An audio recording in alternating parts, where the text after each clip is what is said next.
Runt om i världen deltog flera miljoner människor i Women's March för kvinnors rättigheter och för att manifestera sitt missnöje med Donald Trump.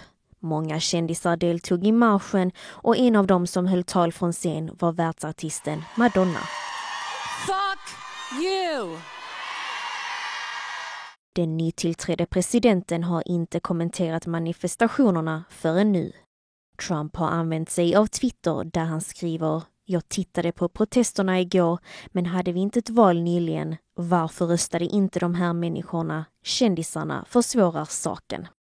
Vita husets nytillträdde pressekreterare Sean Spicer vägrade under nattens första presskonferens att ta upp eller svara på frågor gällande protesterna som i Washington lockade omkring 500 000 människor. På presskonferensen skällde Spicer ut medier för att ge en felaktig bild av hur många personer det var som tittade på Trumps installation i Washington. Trump fortsätter nu på samma linje och skriver på Twitter att 11 miljoner fler följde installationen på TV jämfört med för 4 år sedan.